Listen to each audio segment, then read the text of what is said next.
Right. Hello, everyone, and welcome to today's episode of the Pop Music Books in Process series, a collaboration between the Journal of Popular Music Studies, IASP from the US, and the Pop Conference, which is now less than 2 weeks away from a fully in-person meeting at the Clive Davis School in Brooklyn next weekend. My name is Gus Stadler, and I first want to thank my co-organizers of the series, Kimberly Mack, Francesca Royster, Eric Weisbard, and Carl Wilson.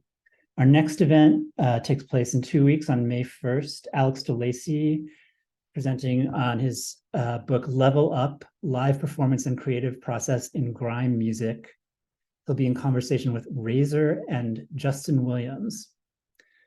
Also, I'll just note that you can find previous sessions on Eric Weisbard's YouTube channel.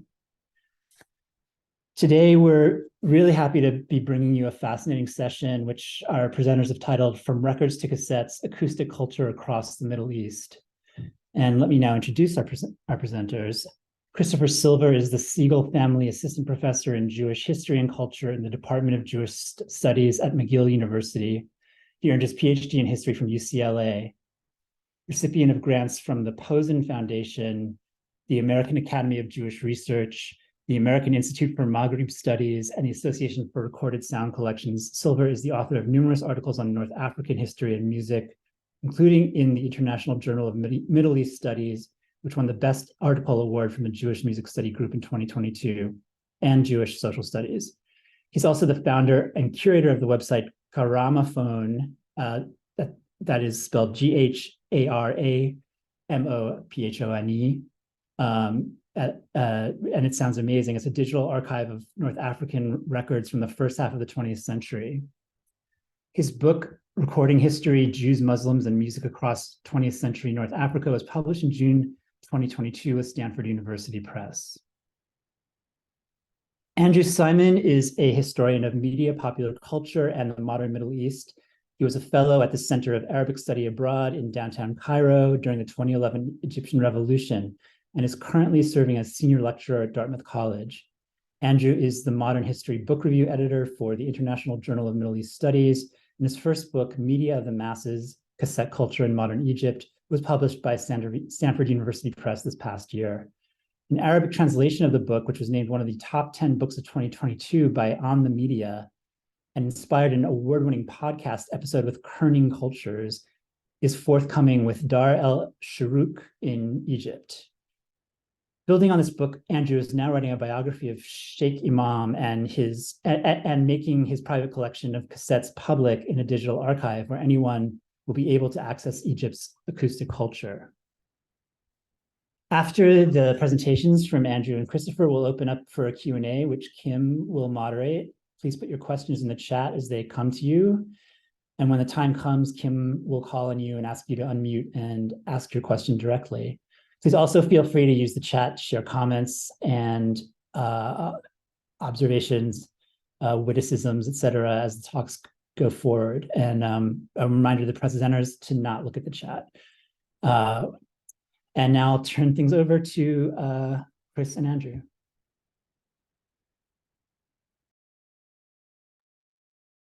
So thank you. It's a pleasure to be here, and I love the encouragement of witticisms in the chat. And I'm going to try very hard not to look at those witticisms as you suggested. So let me start by sharing my screen, and I think everyone can see that. And good to go. Everyone can see that. Okay.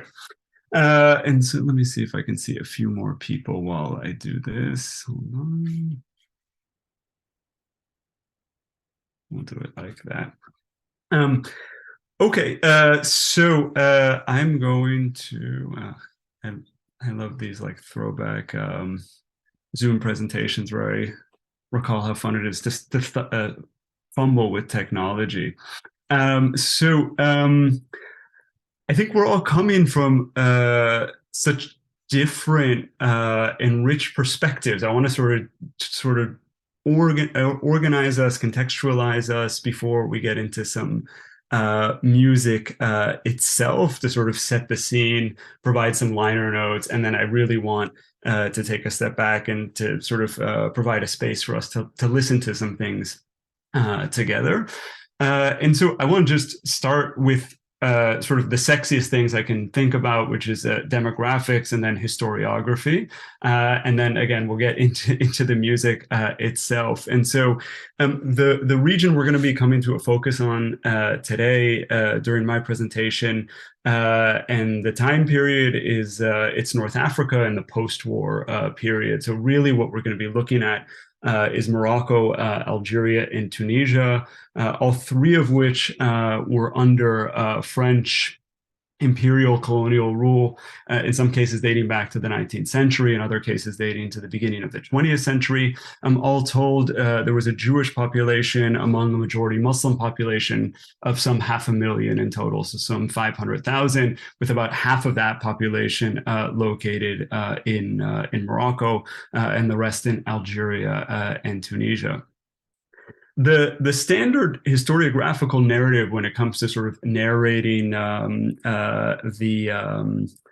history of that population of some 500,000 or so in the first half of the 20th century sort of revolves around this idea of a population that undergoes a process of emancipation to assimilation.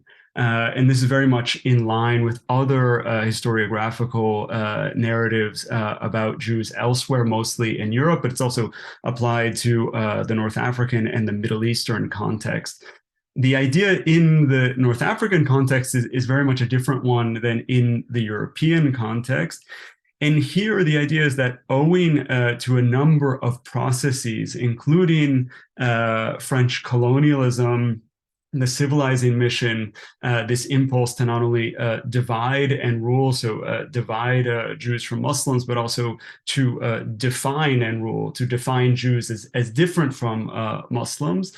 Emancipation to assimilation, again, in the standard narrative, takes the shape of emancipation of Jews from the majority Muslim milieu and an assimilation into a very different one, that being a European one. So the idea being here that through a combination of French colonialism and French language schooling, that Jews over the course of the first half of the 20th century moved away from speaking Arabic, from being embedded in a majority Muslim cultural milieu, and gravitated toward Europe, French language, culture, etc. That's the story that's told about North African Jews in the first half of the 20th century.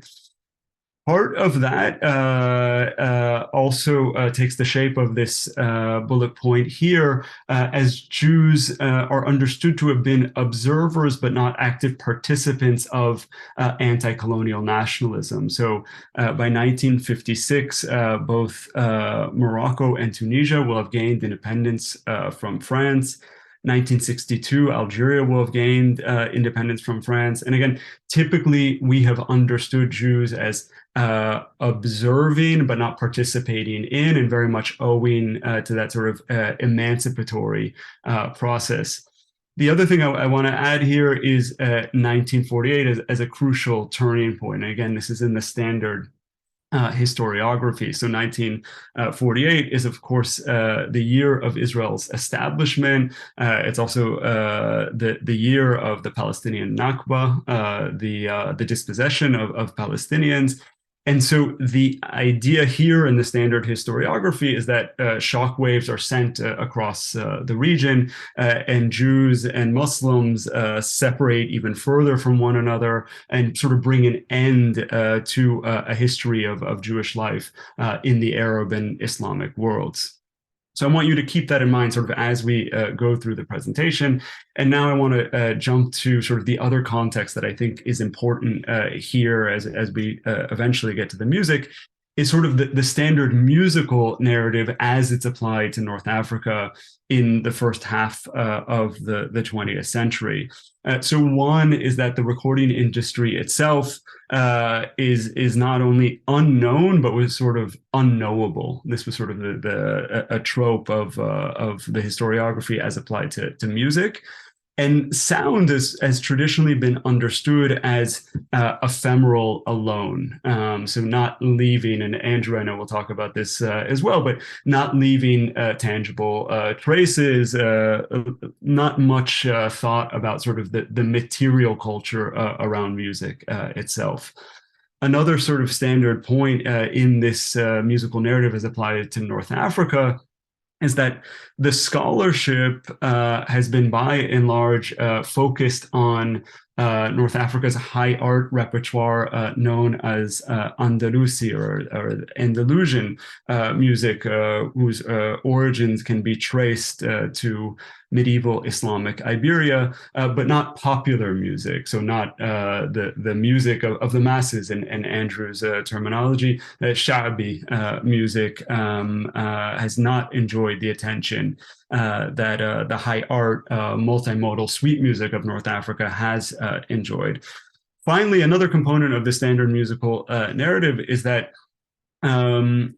music is really understood as either adjacent or supplementary to the political, but not politics itself. And so all of that sort of that framing, which is again sort of the unsexiest thing to start a presentation on music with, I feel like provides the right context and the necessary context to sort of rethink all of that through some really rich musical examples. Now, in the book itself, I think about music in North Africa, the music industry, the recording industry, in transnational terms, so beyond the borders of the nation state.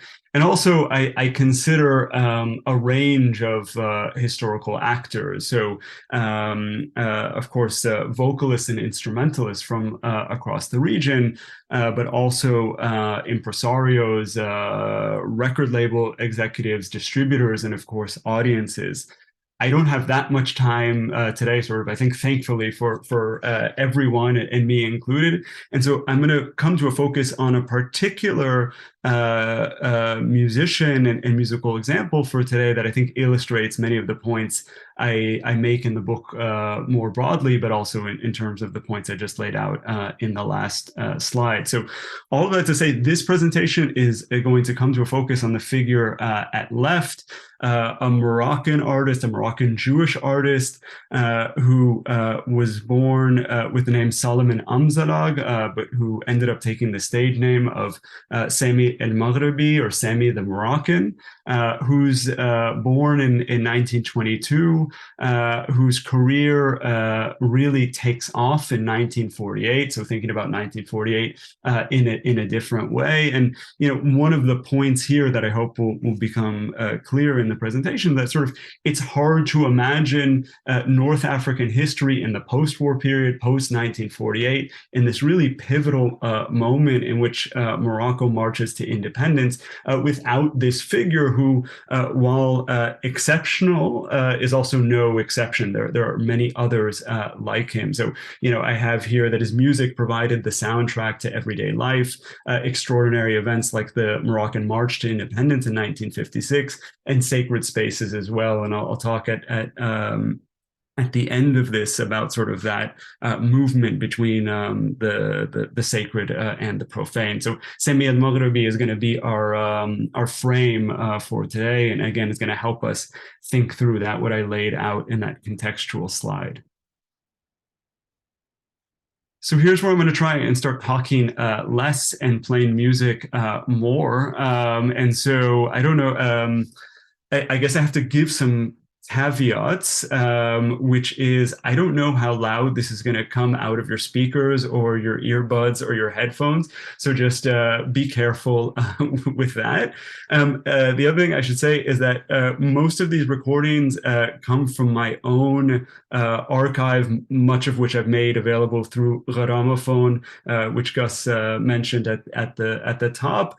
And many of these recordings are extremely well loved, in addition to being, 70 or more years old, meaning that they sort of come with all the imperfections of records that have somehow survived after all of these decades, but include with them ticks, bumps, hisses, and scratches, etc.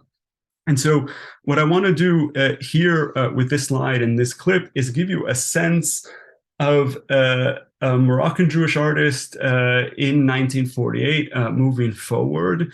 Very much we're going to deal with the realm of the popular here, but also the realm of the ubiquitous as well. So I wanted to give you sort of a sense of the many places and ways in which one could hear Sami al-Maghribi at mid 20th century. And I wanted to give you a sense also of the sound of this place too. So I am going to out myself as not having a future as an engineer here. And so what I did is I brought some musical clips together. And so I'm just going to let that play through. So the first thing we're going to hear is the record that you see at left. This is from Sami al-Maghribi's own record label, appropriately titled Semiphone. It was one of the first independent record labels in Morocco from the period just before independence in 1956. So this is a 78 RPM recording. It's what he calls swing. It's sort of swing adjacent. And it's a song in ode of the petit taxi, the small taxi, or taxi صغير in Arabic, which had just come on the scene in Morocco. It's an intra-city taxi system that existed, and the song sort of speaks about the freedom that the small taxi allows for in terms of travel and navigating small spaces. So we're going to hear about 30 seconds of that. Then we're going to hear a slightly shorter clip of Sami al-Maghribi extolling Moroccan youth and their participation in sports. And so you're going to hear him refer to all sorts of sports that bring out the youth, including basketball and other things, but sort of thinking about the popular and how it intersects with the national. And then finally, also because it's fun, but also to give you a sense of the ubiquitous, I wanted to bring a mid-20th century Moroccan radio jingle with us, voiced by none other than Sami al-Maghribi himself. And this is for Angel Chewing Gum. So also get a sense of sort of what an iconic voice in Morocco sounded like at this moment. So without further ado, I'm going to play that and we'll take a listen. اسطوانات سامي فون سامي المغربي.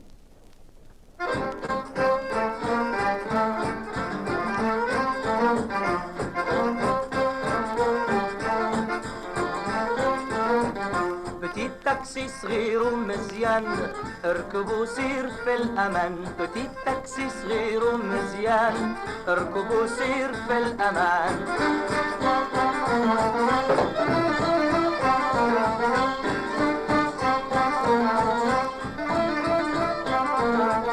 بديت تاكسي لقيته من بكري رافد ناس وفرحان ويجري. بديت تاكسي لقيته من بكري رافد ناس وفرحان ويجري. يوصلهم لحبابهم يمشي ويطير غادي زربان. بديت تاكسي صغير ومزيان اركب وسير الشبان. هي الرياضة نعمل حياة.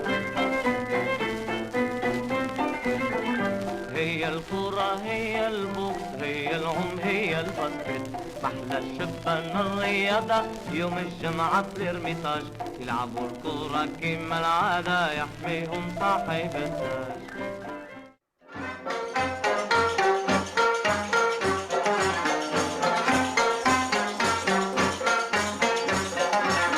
حلي بشوينكم أنجل شوينكم أنجل ميريكان. حلي بشوينكم أنجل شوينكم أنجل ميريكان. شوينكم أنجل مين معطر بالنعناع. شوينكم أنجل سبايس معطر بالقرفة. شوينكم أنجل مين معطر بالنعناع. شوينكم أنجل سبايس معطر بالقرفة. محلى شوينكم أنجل محلى محلى شوينكم أنجل محلى.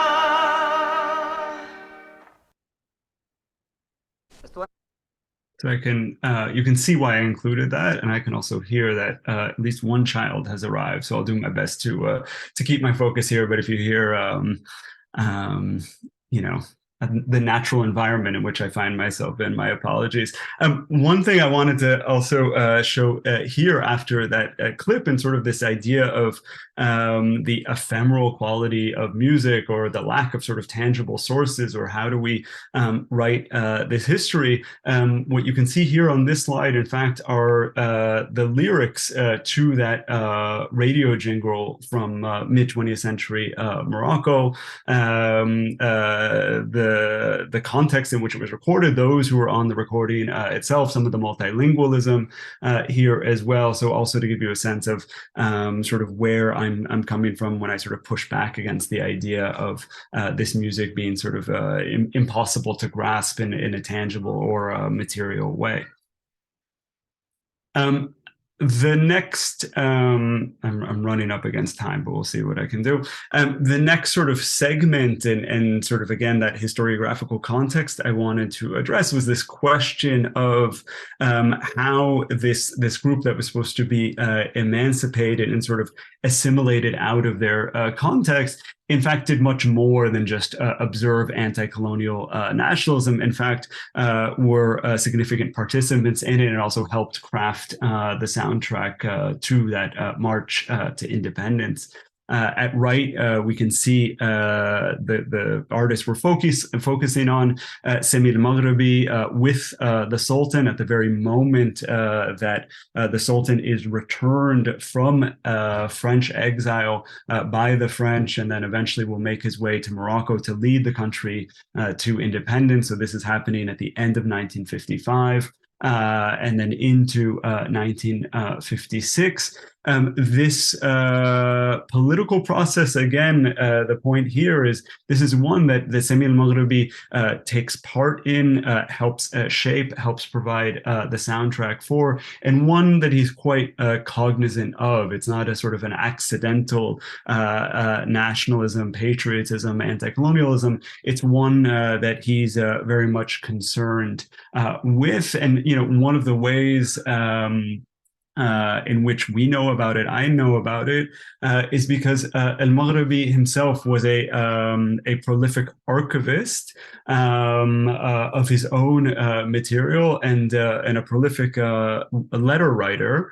And so he chronicled much of his career in real time with these transnational letters he was writing to family members from 1948 and through the 1960s. So sort of another way to think about music and its materiality, or how to narrate a musical history through some of its material traces.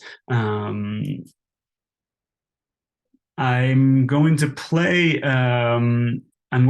some of that patriotic nationalist music in my remaining time together. We're going to come to a particular focus on this record on the left, again released on Sami's own Samiphone label. It's a record called Fi Aidarshik Ya Sultan, on your throne day, O Sultan. It's, again, a very much a patriotic nationalist ode to the figure at the center of Moroccan nationalism. And what I wanted to do here, I have two more musical clips before we finish up. And then we'll get to some of this in Q&A, because I know I'm racing through quite a bit. I wanted to make clear that, again, while Sami al-Maghribi was a singular figure, he certainly wasn't the only one providing the Moroccan March to Independence with its soundtrack. And so at bottom left, you can see the record that I just referenced, Fi Aidarshik Ya Sultan, on your throne day, O Sultan. And at right, two records on the same label, in fact, by the same artist, one of Sami's co-religionists, Moroccan Jewish artist by the name of Albert Suissa. At top right, you can actually see that there's a picture of the Sultan that was included at the center of the record. And then top left is another patriotic, nationalist, anti-colonial anthem that's released at the moment of Moroccan independence in 1956 on yet another independent label with a Sami connection by a Muslim artist by the name of Mohammed Day. And so I just wanted to give you again a sense of sort of what nationalism, patriotism, anti-colonialism sounds like in Morocco in 1955, 1956, through a medley of Jewish and Muslim voices. And for those who know Arabic, you're going to hear some interesting things on some of these recordings, including sort of a very deliberate mention of Jews and Muslims sort of coming together for this nationalist effort under the patronage of the commander of the faithful, Sultan Mohammed bin Yusuf. So I'll let that play out, and we're going to hear the spoken introductions at the beginning of all these records and then snippets of all of these records themselves. اسطوانات فودرافون محمد ديدي. اسطوانات صباح نساء البيع. اسطوانات صباح البيع نساء. اسطوانات ساميفون بمناسبة عيد عرش سيدي محمد الخامس ملك المغرب، نشيد من نظم وتلحين سامي المغربي.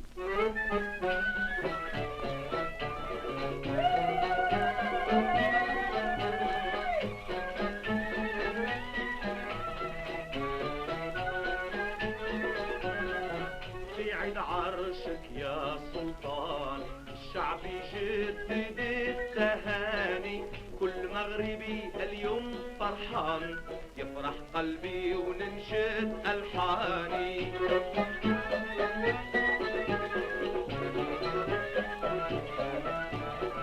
شجعان الريف والأطلس ركبوا في الخيل ما يعز عليهم،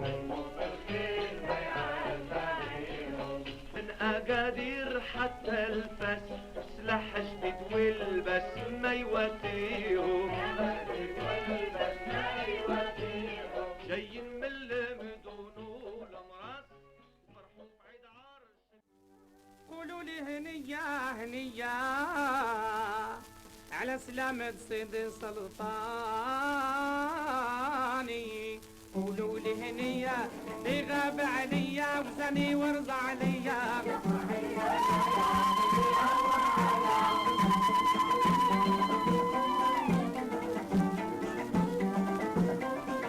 عيا قلبي عيا سفر سيدي كان مسافر، عيا قلبي عيا سفر سيدي كان مسافر،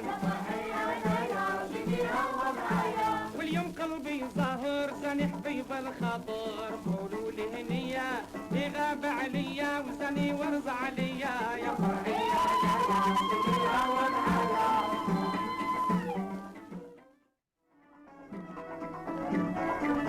سلطنا سلطان حنين طيعين له يهود مسلمين، سلطنا سلطان حنين طيعين له يهود مسلمين، سيدنا امير المؤمنين حفظوا ربي الحنين. بن يوسف معانا بن يوسف معانا بن يوسف معانا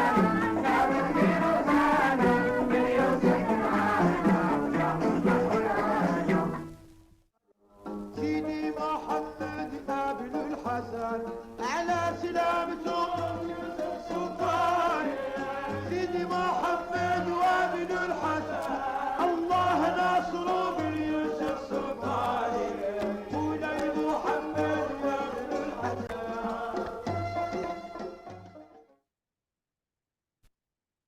So, I'm cognizant of the time, and I'm now 3 minutes over.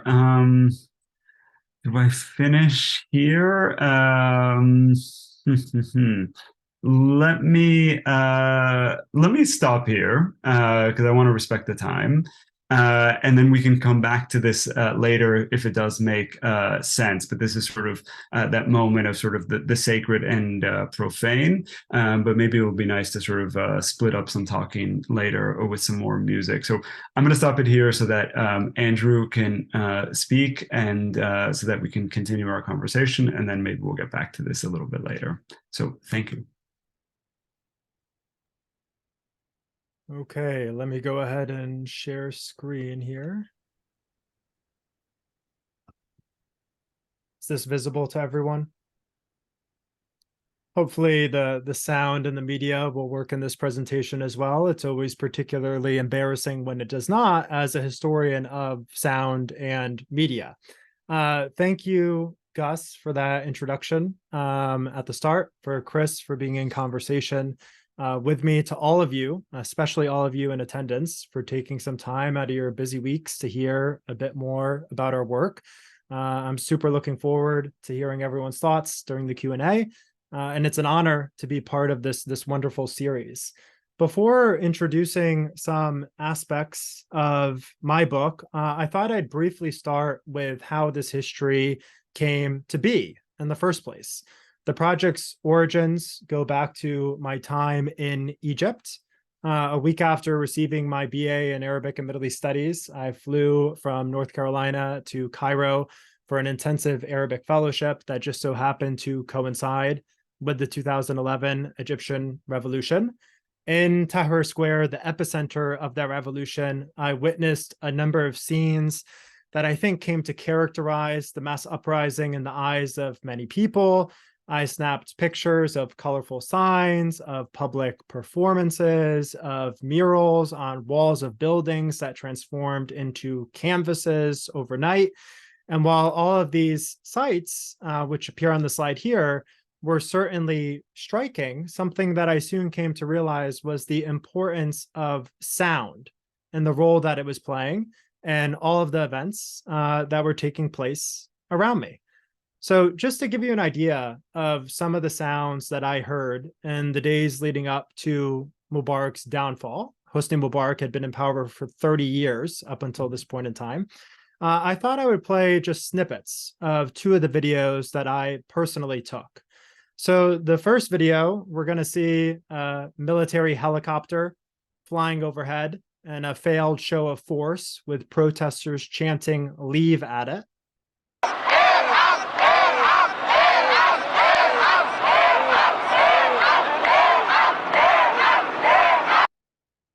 And then in the second, we have men, women, and children calling for the fall of Mubarak.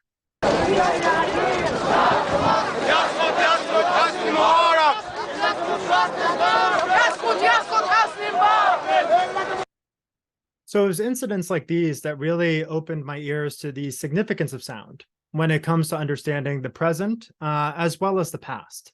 Once returning to the US in a much less revolutionary context in upstate New York for grad school, I dove more deeply into Egypt's soundscape.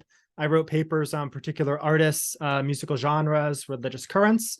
And when I took a step back from all of these endeavors, I realized that they were connected by one common thread: cassettes.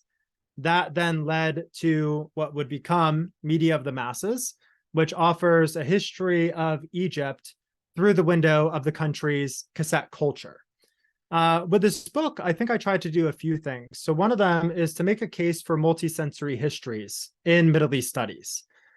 This is a very recent turn, I would say, in Middle East scholarship, basically recognizing that people in the past, much like we're doing right now on this Zoom call, apprehended the world around them through all of the faculties at their disposal.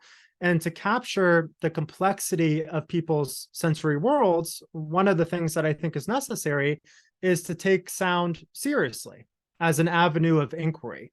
The book also tries to reorient treatments of mass media and pop culture in Middle East scholarship that tend to privilege either the most recent mass media or state-sanctioned voices. By exploring the social life of an earlier technology, I strive to question the newness of new media, like the internet, and then also to encourage us to look beyond the invention of technologies to technologies in action. As for pop culture and state-sanctioned voices, one of the things that has happened is that scholars have written about performers who were endorsed by ruling regimes, often repressive regimes in the Middle East. And one of the consequences of that is that scholars have assigned importance to the same people who were deemed important by those in positions of power. And so in this book, I try to introduce artists who challenged political, cultural, and religious authorities. And I hope the outcome of that is a more expansive engagement with Egyptian culture that highlights how pop culture more broadly need not only confirm what we already know about the past, but can radically alter what we think we know about it. Then the last kind of area that I sought to contribute to concerns archives and the sorts of stories that archives make possible. In the case of Egypt, everything from missing documents to restrictive research clearances to shuttered state collections are among the many obstacles that scholars face when they're trying to write any sort of history of Egypt after 1952, which is when we have the rise of the free officers and the fall of Egypt's monarchy. This is why if you do like a quick Google search or go on Amazon, you'll see many more books on Egypt under the British occupation in the early 20th century than you do on Egypt's more recent past. In this book, some of the questions I ask are, how can we write a history of a nation without its national archives? How can we also then challenge the attempts of local authorities to monopolize the past in the present? And with those questions in mind, I rely upon a range of different items. So everything from crime reports, advertisements, editorials, court cases, celebrity news, cartoons, all of these things surface in Egyptian magazines and the state-controlled press, but then also things like films, memoirs, oral interviews, social media posts, personal photographs, along with cassettes and the places that continue to contain them in Egypt. So on the slide here, we see two of those places. On the left is a cassette label in Cairo that no longer exists. It has since become an electronics shop that sells extension cords, television remotes. And then on the right is an antique store where there was a collection of a few hundred tapes that very conveniently disappeared when I was halfway through cataloging them. Collectively, all of these materials converge to constitute Egypt's shadow archive, a constellation of formal and informal sites that exist in the shadow of the inaccessible Egyptian National Archives and provide us with a broader idea of the past, as opposed to what a select number of people either found worthy of preservation or continue to police in the present. In terms of the book structure, it's organized as a mixtape. That's an idea that came to me quite late in this process. Each chapter or track revolves around a particular idea, from consumption, the law, and public taste, to circulation, history, and archives. And in each of these chapters, I try to place cassette technology and its diverse users into direct conversation with broader historical developments in Egypt's recent past. And in doing that, one of the things I tried to show is that cassette technology decentralized state-controlled Egyptian media and empowered an unprecedented number of people to create culture, circulate information, and challenge ruling regimes decades before the internet entered our daily lives.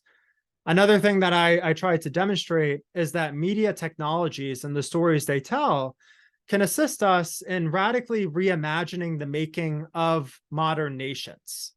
So through this project, I really hope to show how we as scholars, or just anyone in general, can do more with media and more with music in our work, in our research, as well as in our teaching. The book features two different sides or parts. Part one documents the advent of Egypt's cassette culture in relation to the creation of a wider culture of consumption. The 1970s is also the dawn of mass consumption in Egypt. So that's something that coincides directly with the dawn of cassette culture. Chapter one looks at some of the outward dynamics of a very robust commercial landscape. Chapter two studies some of its inner mechanisms.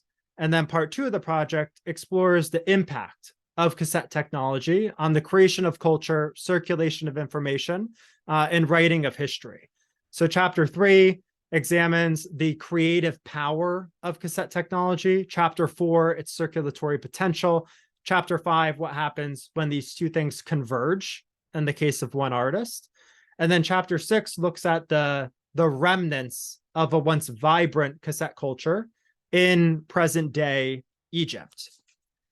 I'm more than happy to talk about any of these chapters in greater depth, but for the purposes of this brief presentation, I thought I would just present parts of two of these tracks that are bolded in blue here, that I think speak to that creative power and circulatory potential of cassettes, two things that Lou Addens, the inventor of the compact cassette, prioritized from the start, but really could never have envisioned how they would have played out once cassette technology traveled well beyond the walls of its workshop in Europe and made its way to Egypt. The first story that I thought I'd share, it opens in the spring of 2020, when we have this entity called the Musicians Syndicate in Egypt. It's responsible for licensing artists, and they end up outlawing the public performance of mahraganat. Mahraganat, for those of you who might not be familiar with this is a DIY genre. It emerged from urban working class neighborhoods to resound in taxis, clubs, cafes, hotels, really everywhere across Egypt in the aftermath of the Arab Spring. Its artists sing about everyday issues in colloquial Egyptian Arabic, the language of daily life, and they utilize the internet to reach a wider audience beyond local weddings, where many of them first made a name for themselves. The Mahraganat ban follows this concert on Valentine's Day in Cairo Stadium, featuring this artist called Hassan Shakosh, who was a popular singer, who performs his hit song, The Neighbor's Daughter, which includes a line about drinking alcohol and smoking hashish in the event of a heartbreak. Subsequent attacks on this genre, though, were not limited to this artist or to this particular song. The head of the Musician Syndicate censured Mahraganat as a whole, contending that it threatened public taste. We have an official in the Ministry of Education in Egypt who bans it from schools on the grounds of combating vulgarity. And then we have a member of the Egyptian parliament who claims that Mahraganat poses a greater danger to Egyptian society than COVID. That's my favorite criticism. Although these things are quite striking, one of the things that I tried to show in this book is the nature of these critiques is by no means new in Egypt. During the 70s and 80s, commentaries abounded in the Egyptian press on the downfall of music, the end of high culture, and the so-called death of public taste. At first glance, cassettes that were deemed to be trivial, absurd, or most often vulgar due to their unrefined material troubled commentators on several fronts. Everything from the technology's immense circulation to its enormous audience to its low price point. But all of these concerns were really overshadowed by one more central anxiety, and that is cassettes enabled anyone to become a cultural producer as opposed to solely a cultural consumer at a point in time that the state strove to shape the form Egyptian culture assumed and to dictate who had the right to create Egyptian culture in the first place. And the state's efforts to fashion cultured citizens in this moment in Egypt's history took many different forms. We have a state-engineered program that's called Public Culture, which strove to elevate and educate ordinary Egyptians and to build stronger ties between Cairo and the city's peripheries. And the foundation of both of these aims was a shared national culture manufactured by the government. So this entity consists of all these different apparatuses. These are actual buildings, culture clubs, palaces, houses, culture caravans that would travel throughout the countryside and stage things like Shakespearean plays to try to enlighten Egyptian villagers. In addition to public culture, we also have state-controlled radio.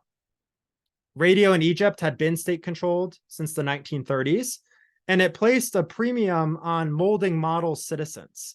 To ensure that only the right kind of sounds reached a mass audience, there were two different assemblies. The sound's a bit Orwellian in nature, but this is what they were actually called: a text assembly and then a listening assembly. So an artist would submit lyrics. If they were approved, often they were not. The song would be recorded. It would go to the listening assembly.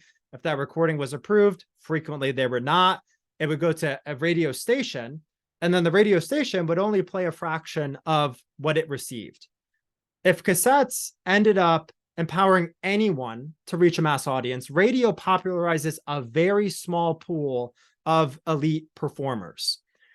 In its campaign to control who created Egyptian culture, radio also found an ally in state censors.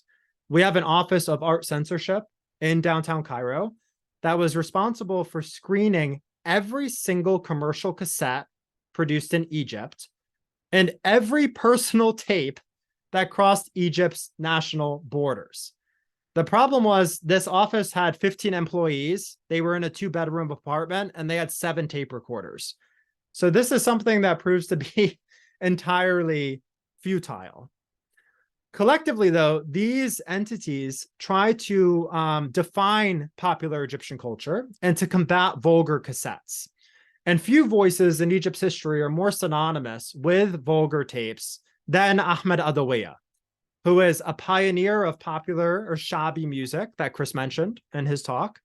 And this is a genre that was regularly disparaged by critics. Unlike some of his peers who enrolled in elite conservatories, Adawiya learned how to perform on Muhammad Ali Street, which is a road renowned for its performers in Cairo. His big break, though, would have to wait until he met the woman in the upper right here, Sharifa Fadl, who was a singer and an actress of some acclaim, who introduced him to Ma'moun Ashanawi in the lower right, a leading lyricist at the time. And it's in 1973 that Adawiya records his first major track for Sot al-Hub, where Shanawi was serving as an artistic advisor. This tape was a stunning success. So if a best-selling record sold something like, 10 to 20,000 copies, this cassette sold over 1 million. And that's not counting pirated copies. The first of many hits that Adawiya would release, this recording placed him at the center of debates on audio tapes and the death of taste. According to contemporary observers, Adawiya's success was due to a few different things. So first, he emerged when several of Egypt's most beloved artists had passed away. For any of you who might enjoy listening to music from the region, we have Kulthum, the voice of Egypt. We have Abd al-Halim Hafiz, who's known as the son of the revolution. And then we have Farid al-Atrash, all die within around 5 years of one another. And so we have this massive vacuum into which Adawiya steps. He also gains traction by singing about daily issues in colloquial Egyptian Arabic, much like Mahraganat performers closer to the present. So to give you a sense of what Adawiya sounded like, I want to play part of a recording for Zahma Ya Dunya Zahma, or O Crowded World. This is about traffic in Cairo. And I've translated the lyrics that Adawiya is going to sing on the left of this slide. زحمة يا دنيا زحمة زحمة وتاهوا الحبايب زحمة ولا عادش رحمة مولد وصاحبه جاي زحمة يا دنيا زحمة زحمة وتاهوا الحبايب زحمة ولا عادش رحمة مولد وصاحبه جاي أجي من هنا أروح هنا هنا وهنا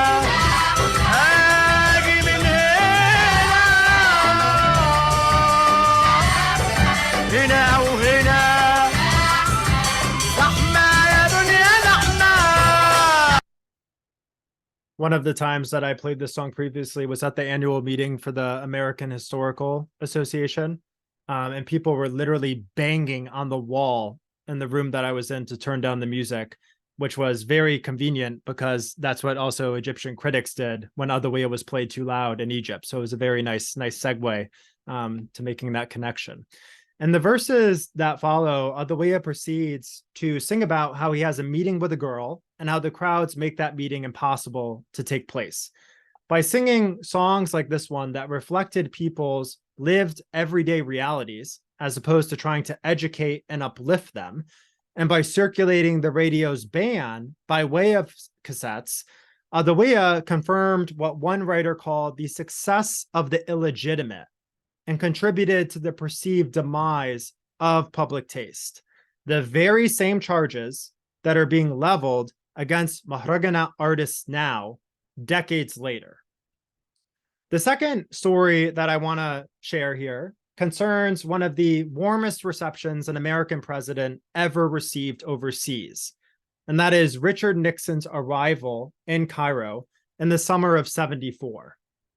This was the first of 5 stops on a week-long tour for peace in the Middle East, and Egypt presented the embattled head of state with a momentary reprieve from the throes of Watergate, which is unfolding and gaining momentum at this point in time, and then a valuable opportunity to bolster his image abroad. And what this trip lacked for in time, it made up for in spectacular moments.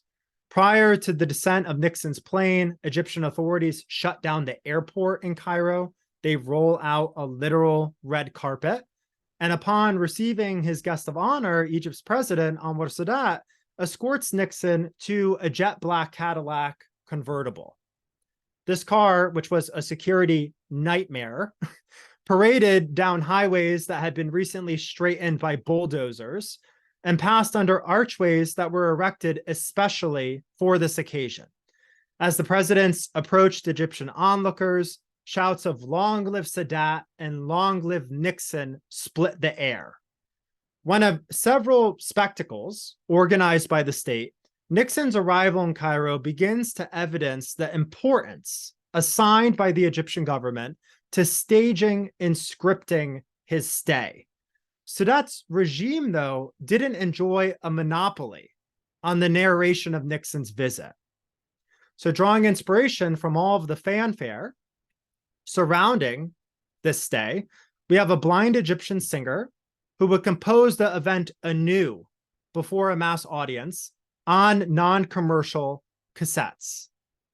Sheikh Imam, who appears on the right here, was born in 1918 in a small village outside of central Cairo, where he lost his sight shortly after birth due to a rural medicine administered by his mother to cure an eye infection. Like other local children, he would learn how to recite the Quran, which he memorized by the time he turned 12. And sometime later, he left his hometown for Cairo to continue his religious studies. Those studies were not destined to last, however, because Imam was expelled from his Islamic institute for listening to Quranic recitation over the radio, which was viewed at the time by the institute's administrators as a gateway to unbelief and immorality, irrespective of what the radio was broadcasting. So even the radio playing Quranic recitation is deemed to be a gateway to unbelief in this moment. Homeless, Imam proceeded to scrape out a living by singing songs at local festivals, by reciting the Quran in houses and in stores at local events. And it was during one of these performances that he meets a leading music instructor who invites him to be his student. Imam goes on to add the oud, the stringed instrument in the image here, to his musical arsenal, and then he would dedicate himself to his art on a full-time basis by 1945. In the years to come, he continues to sing at local events, when in 1962, he meets the gentleman on the left, Ahmed Fuad Nigam, and begins to set his poetry, which is in that colloquial Egyptian Arabic, to music. In the absence of state-controlled media, which refused to broadcast this duo's critical collaborations, it's non-commercial cassettes like these that enable them to reach a mass audience. So throughout Sadat's rule, Imam's tapes were never available in stores or on the streets. Instead, they originated at a distance from professional studios. So everywhere from universities to political protests to the artist's apartment served as spots to record Imam singing.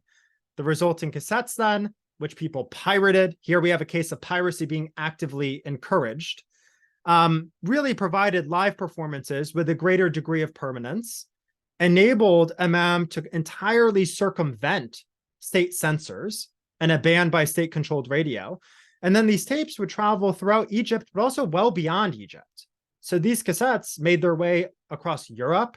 One of my colleagues here at Dartmouth has one of these non-commercial cassettes in his attic in Vermont. So they traveled quite far. In all of these regards, recordings of this one song that I want to play now, Nixon Baba, or Father Nixon, were no exception. So I'm going to play a snippet of this. I've translated the lyrics on the slide here. The recording that you'll hear is the first verse.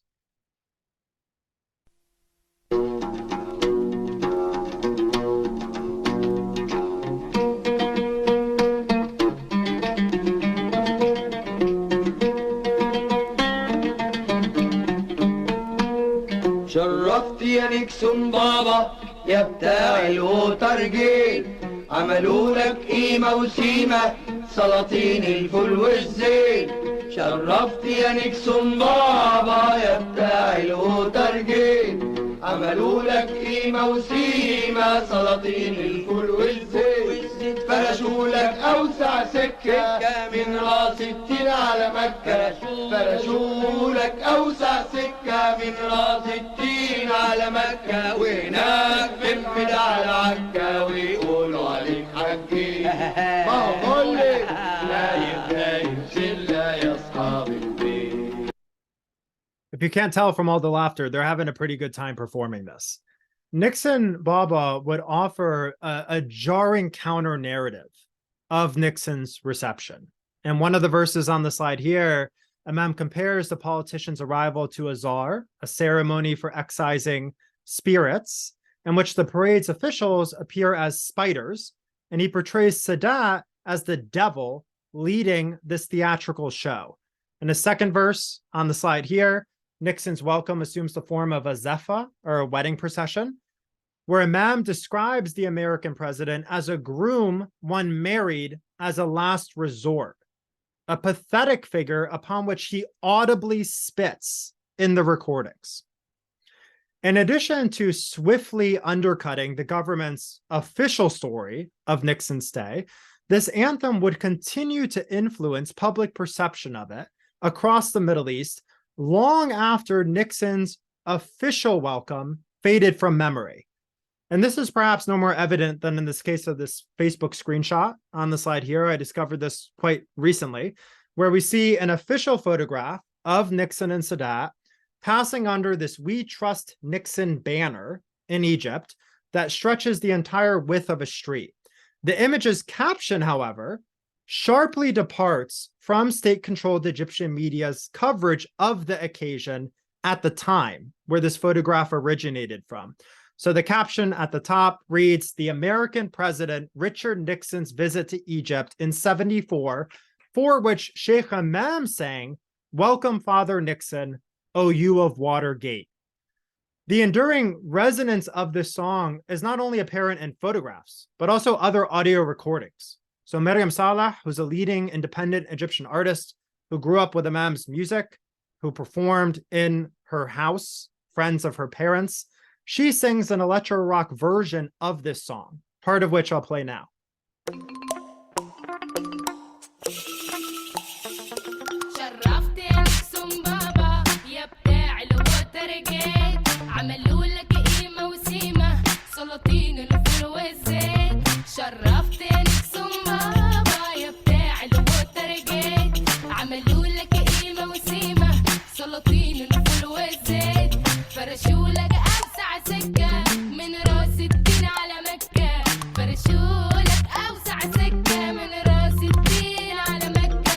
That song just always makes me want to bob my head along. Despite the best efforts then of Sadat's regime to control the official story of Nixon's visit, it could not prevent Nixon Baba from becoming the spectacle's unofficial soundtrack. In the end, the productive power and circulatory potential of cassette technology enabled people like Sheikh Imam to not simply criticize ruling regimes, but to vocally deconstruct the very stories told by them, composing Egypt's history anew before a mass audience and undermining the state's dominant narratives of contemporary events on multiple occasions. And by challenging a ruling regime's hold on history, its production, its performance, its remembrance, Imam's tapes, I think, invite us to re-examine Egypt's historical record and the power dynamics at play in its construction. And notably, the challenge posed by Imam through non-commercial cassettes which consist of little more than a few metal screws, plastic cases, and magnetic reels, arrives long before the internet, which is routinely credited for facilitating these very same things for the first time decades later. So that brings me to an end of these two bits. This is the digital archive, which I thought I would just flag, that Gus mentioned at the start, in addition to writing a biography of Sheikh Hamam right now, where I hope to rethink not only Middle East history, but also things like misinformation and its longer history. This is a project that I'm also actively working on, which will feature amateur mixtapes, professional productions, everyone from Adawiya to Madonna to Michael Jackson to personal messages. People used cassettes and would send them in the mail due to unreliable phone lines. In the 70s and 80s in Egypt is a period of mass migration. And so I also have cassettes with even family members communicating with one another. So if anyone listening to this has any tapes from Egypt that you would like to see play a part in this archive, or you have any Sheikh Hamam stories, don't hesitate to reach out. Thanks. All right, great. Fantastic. All right, so let's start. So we have a couple of questions from Janet Borjosanold, and I thought maybe we could break them up. And Rob Drew also had a comment and was wondering if someone might want to comment on that. So why don't we do Janet's first question, and then we'll just get to Rob and then go back to Janet. If you wouldn't mind unmuting. Am I answering unmuting, or does Janet ask it alone? Yeah, could you unmute and ask your question, please? Oh, sure. Yeah, I just wondered, following in some ways, but coming before the cassette discussion, was there any way for the artists around Sammy, or did he himself, were they able to create their own discs that could then be passed to others? Or was it pretty much all coming out of a larger industry that they didn't have access to the technology to create themselves? It's sort of both. So even as they're pressing their own labels, they're relying on some technology from abroad. But there is also some homegrown, really sort of DIY is not the right word, but by sort of mid 20th century, it's 78s, but they're recording on reel-to-reel tape first. And so there is a way to sort of do it in-house and in country. And there's a way to sort of do what cassettes do later, which is to sort of, hold on, I'm going to turn off an oven timer. So hopefully no smoke alarms will go off. The 78s are used as forms of political messaging. They're passed around in the thousands of copies in some cases, certainly by the interwar years as well as afterwards. So in the 20s and 30s already, there's considerable concern on the part of the French authorities. And individuals are passing these records along, records that contain certain messages.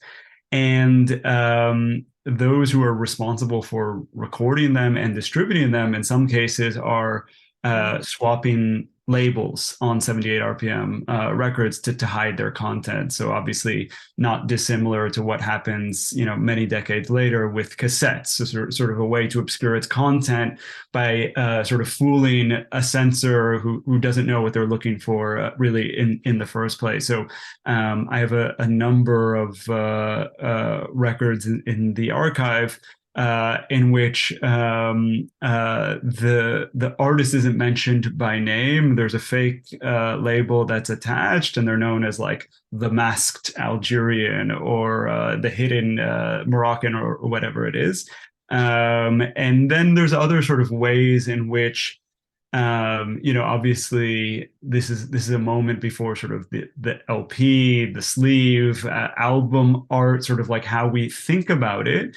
But Sami al-Maghribi, for example, adorns some of his patriotic nationalist records with stickers of the Sultan. So he adds sort of that political messaging as a sort of a material trace as well. So I think there's a lot of synergy here about what comes later, but obviously appears in an earlier moment as well. Thanks. Yeah, great. Okay, great. So Rob Drew, would you mind unmuting and just maybe mentioning that comment you made, and perhaps Christopher or Andrew can speak to it? Sure. Thank And I hope there's more to it than just agreeing with everything Andrew said, which was, I loved his presentation because I've been writing about cassettes myself, and mostly in a US context, but looked at a lot of sources and a lot of contexts. I wish I had gotten to this book before I got my final manuscript in. I became aware of it within a month of doing so and loved it. But just thinking about how in so many contexts, and maybe Andrew or either of the speakers, Andrew or Chris, may have something to say about it. In so many contexts, the cassette is the format of the subaltern, for lack of a better term, the working class, subordinate class. Often, as in Eastern Europe, the format of in authoritarian contexts of anti-authoritarianism in the Soviet Union or in Poland, but also another source, my friend Mati Rezhev, who's an Israeli scholar, writes about in a book that touches on a lot of forms of Israeli music. This, and you may be more aware of it firsthand, one of you, than I am. It's called, I think it's called, pronounced music Mizrahit, and it's the music of Israeli immigrants from North Africa. And it was very much an alternative to the sort of mainstream European classical and American pop influenced music within this Israeli context. In the 70s, 80s, 90s, it was even, like Andrew says, it started with weddings and then was recorded. It was, another name for it was bus station music or something, because it was sold out of stalls at bus stations, the cassettes. But it also became, within that context, cassette music, whatever the translation, became just a pejorative for this kind of music, because cassette music was considered inferior music. But some of these artists became very popular in the 80s and the 90s. It became mainstream and even celebrated music. So I just raised that as a sort of direct and interesting comparison to what both scholars are talking about, but this larger point of, I guess, the cassette as the format of the subaltern, if either speaker wants to speak to that. I'll just jump in maybe with some ideas. One, I'm very much looking forward to your book whenever it will appear. I think that, yeah, I mean, I think one thing with cassettes and with any technology is they're simply a tool that could be used by any person to different ends. I think the thing that's different with cassettes in Egypt is this usability, portability, affordability, shatters state control of all these prior mass mediums, whether in the context of television or radio. And speaking to this idea of the subversive side of things, I think the other, maybe the only other example that comes to most people's minds when they hear cassettes in the Middle East is the 1979 Iranian Revolution, and Khomeini recording sermons on cassettes that then find their way back into Iran.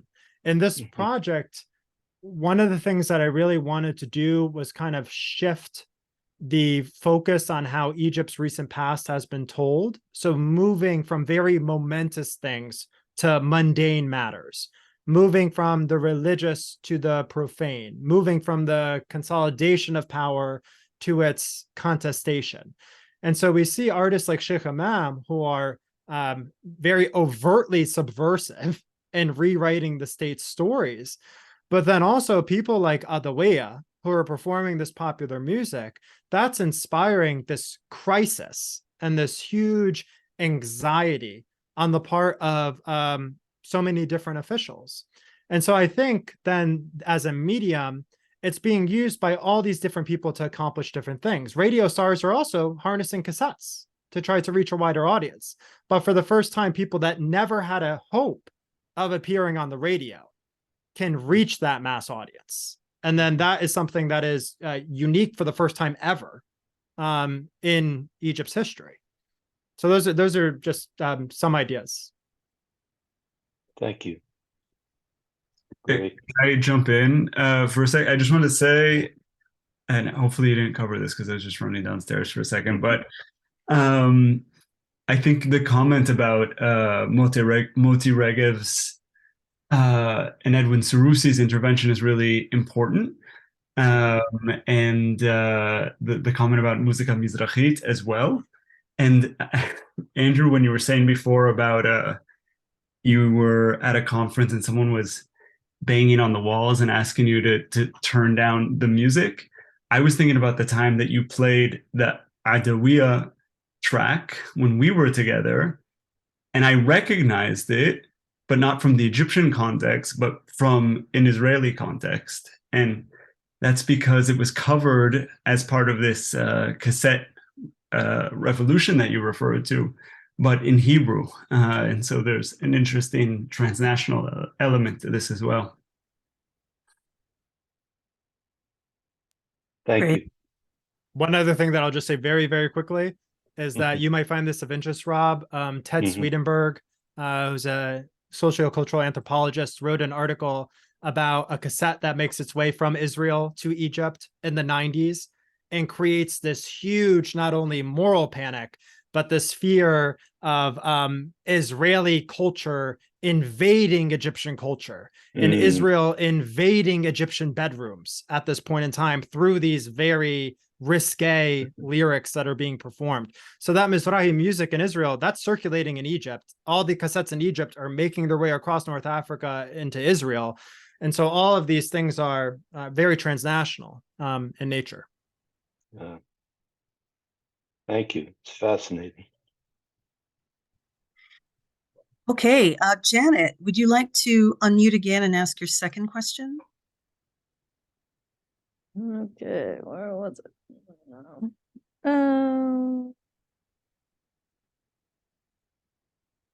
Oh yeah, I mean, I was just wondering, you saw the cassettes coming off the shelves.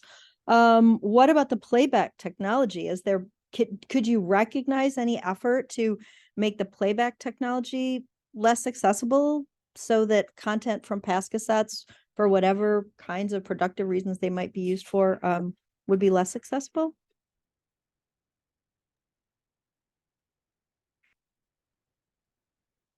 Yeah, that's a great question. I mean, a few things there with accessibility. So with Egypt's cassette culture, it takes off during the oil boom across the Middle East. So we have tens of thousands of Egyptians for the first time migrating abroad to Libya, to Iraq, to the Gulf. And they purchased two things above everything else: electric fans and cassette players. This is something that was so commonplace. It's the subject of it's a trope in Egyptian cinema. It appears in a lot of different comedic illustrations at the time. Cassette players were also one of the most frequently smuggled objects back into Egypt. And we have efforts to crack down on smuggling. We also have these things that are these like popular crime reports in Egyptian magazines that are supposed to glorify the security sector, where we have these black and white images of like a sad Egyptian man with his head down in handcuffs with 50 cassette radios behind him. And this thing that's supposed to extol the police, actually, if you kind of read it against the grain, shows the limits of policing, because this guy doesn't have 50 cassette radios for his personal use. He has them because he's selling them on the black market, which was very widespread at the time. Cassette players also become central to the modern home in Egypt. And that home, for the first time, it's no longer about like the education of the people living in the home that makes it modern. It's about what objects do you own. And cassette players are a cornerstone of that. Anwar Sadat, Egypt's president, he does a photo shoot where he wants to appear like an ordinary person, which he certainly was not, to try to endear himself to the masses.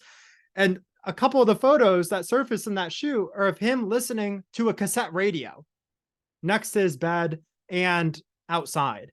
And so, I mean, trying to restrict the movement of cassette players, people tried to do, but it's something that proves to be entirely impossible. All right, thanks. Yeah, and I was wondering about the repair of them too. Like if they start to wear out, will they be able to take them someplace, and would it be, illegal to repair them? The next level of crazy, but yeah.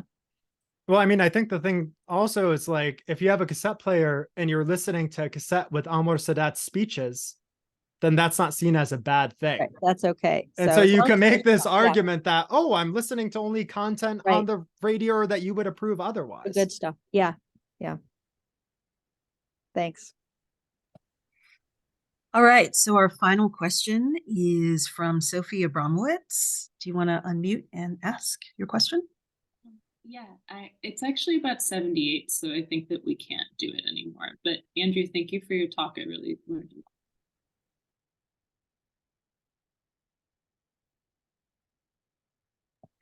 All right, everyone. Oops. Oh, it's saying I'm muted. I'm not muted, right? Okay. Thank you all. So that was a great conversation. And I want to thank Andrew and Chris, who had to leave a little early. So please join us in 2 weeks when Alex DeLacy will be here to talk about Level Up, live performance and creative process in grime music, published by Routledge and Ashgate. And he'll be in conversation with Razor and Justin Williams. And we hope to see you next week. In 2 weeks. Good night.